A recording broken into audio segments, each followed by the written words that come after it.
There is just 1 month left of console victory cash cups, and if you still want to make your first earnings, you have until the 25th of October where the last tournament will take place, giving you just 3 more chances until it goes, so make sure to watch this video right until the end. First, a word from today's video sponsor, Rise and Tweaks. If you constantly have FPS drops or high ping spikes and just want to be able to grab anyone's wall first try, this is the best tweaking system for you. It helps with zero delay and in game makes you feel like you're playing creative.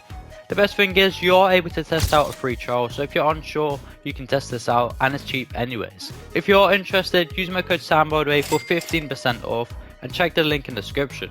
Let's get back to the video. If you're an Xbox player, these are literally the only tournaments you get, so you need to make sure these tournaments count and knowing exactly how many points you need to qualify to the finals to make earnings is going to be very important. Let's start off by reading the tournament details though. It takes place every Saturday 1 PM until 3 PM, giving you only 2 hours to maximise your points. The top 500 teams will qualify into round 2, which will take place the same day and just 1 hour later, so 4 PM until 5 PM. If you win one game in finals, you'll be rewarded with $200, but remember you only have 1 hour and can play out 3 games. Even though it's a short period of time, don't rush things causing mistakes. Also, if you are watching this video a few days later or even a week later, it's fine, because it will be the same format going forward until the end of the season. And if you aren't on console, this could help you with the Duos trial tournament because the same things will apply. Before we go forward anymore, comment down below if you guys do need a duo, comment down below looking for a duo and some things about yourself, like what region you're from and the most important thing, if you're Fragger or IGL. If you don't understand the difference between the roles, an IGL will control your rotates, top view, decide if you need to fight or not and what to hold. Then a Fragger is the player who's more aggressive, picking up kills for refreshes, whilst IGL is topping. Also typically has lower ping to take walls and W key. On top of that, you don't have to be playing on the same console as your teammate to compete. Obviously it's preferred if you guys are both next gen and have 120 FPS, giving you the best advantage over the other players. This event isn't region locked either, so if you do want to participate cross region with your duo, I would definitely recommend giving this a shot. Each elimination will be worth 2 points rather than the normal one, so you will expect more people to W key, just be aware of your surroundings so you don't get ambushed. But there's also heavy placement from top 25 onwards, you'll get plus 2 points, so staying alive in endgame is crucial. Also Victory Royale will be worth 9 points alone. Now that you're all caught up, I'll explain what you need to do in the first 4 games in order to maximise your points throughout the matches. Game 1 you need to W key, especially since every kill is worth 2 points. Also the first game is the most free since you are placed in a random skill based lobbies and no one has won a game yet, meaning you won't be matched with similar skill. So you could be against players who can't even build. If you are a confident duo and drop 20 kills first game, just that alone without any placement will be 40 points. And say you win that game, you'll get roughly 100 plus points, which will definitely set you up on track. Now how doable that is will be based on your duo skill level, but I'd say try a minimum for 10 plus kills game 1. Game 2, after you won or got some points in the endgame from the previous match, this game will be more sweaty since you are in a set lobby with players having a similar skill level.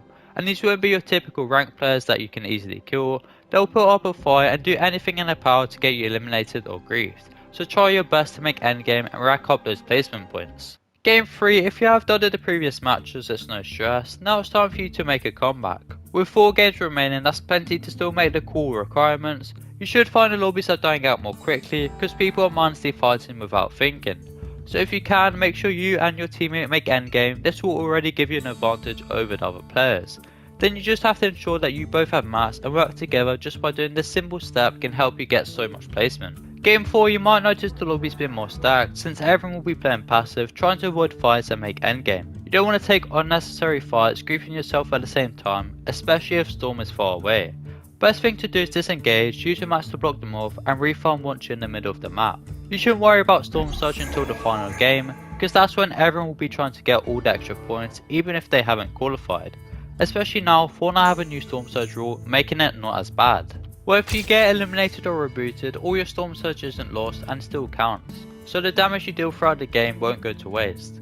Now let's talk about the loot pool and what you need to be holding to ensure you can deal the most damage. The Wrecker Revolver is a must and it's used as a shotgun and can do insane damage from a far distance.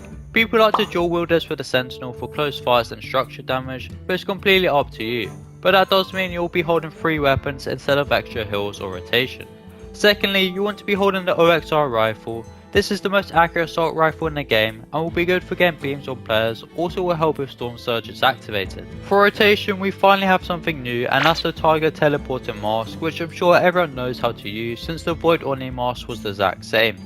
Finally, for heals you want to ideally have a Chug Chug or Slurps, but most likely one of you should be carrying minis, the other big pots and lastly medkits to play Storm or just for white meds. One of the most important things that I would say for these tournaments is making sure you have a set drop spot and not just landing random spots each game, because that will end badly. If you and your duo are able to practice at a set drop spot or just know the loot parcels how to get chests fast, you'll benefit from this a lot if you are contested, and will be able to push them fast with mats and hopefully shield, giving you the upper advantage during the fight and hopefully resulting in you winning off spawn. So I will be giving you 3 drop spots to work with. If you already have a set drop spot you're confident with it, then stick with that, and if you do want to land at one of these drop spots in the tournament beforehand, play some ranked games to get familiar with it. Drop spot number 1 is next to the new POI Boxwater Beach. It's a gas station connected with an outer area having 12 total chest spawns and 2 hive stashes, giving you a guaranteed legendary chest out of each one. You have plenty of trees and bricks to farm all around, but most importantly you can mine metal here since it is a gas station. Typically you're looking to be contested by 2 other teams, but right next to this drop is a couple houses, so if you want to swerve and land here, I reckon you can still pick up some good loot, just be aware of any other players. Drop spot number 2 is the tennis court next to Kappa Kappa. It's clear you can max out your metal here, but not only that, there's 18 total chest spawns. With that in mind, you'd expect 1 or 2 teams contesting you. If you do land here and you are contested, I recommend you land at the top half since there's more chests, but also you have the height advantage over them. As well, you can farm more mats around the area, but there is loads of brick and wood to mine. Also it's easy to rotate the zone landing here since it's not a completely edge map, but as well you have a big empty path where not much players are. Lastly, the third and final drop spot, another gas station that came with this new update, and it's located next to Harmony Hills, having 17 total chest spawns. The downside is very in the open, but that means less players contesting you. I'd say no more than 1 team will land here. You can mine metal at the gas station once again, but if you rotate down the road there's plenty of wood and brick to farm. It's also a very central map, so zone wise you should be able to pull most and not rush out. Let me know if you use any of these drops and if they do help you in the comments. Also now will be a good time to like and subscribe. Alright, so now moving on to the thing that you guys have all been waiting for. It's exactly how many points you need in order to qualify to the next round and have a chance to make your first earnings. So in the 2 biggest regions, EU and NA Central, the point total you need to reach is around 235 to 245 points. Last week's core points for EU was 241, but as you know every week it goes up higher, so you always want to aim a little above and not just on the line. With that being said, you can still have a couple mess up games, but you still need to be playing your best performance. I'm not sure if they will be running these tournaments next season, so in the following weeks make sure you can try your hardest, giving it your all.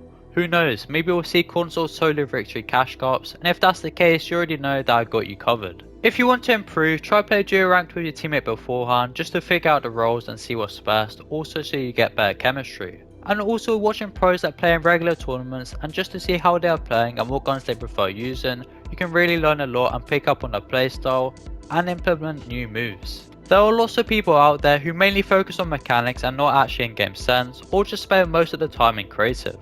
And at the end of the day, you don't need to have good mechanics to make money in this game.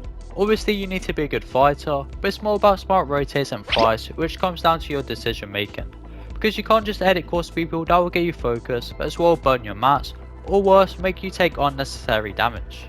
Good luck to everyone competing, make sure to like and subscribe if you made it this far, and hopefully this video helps you and your duo qualify into finals. See you in the next video, peace.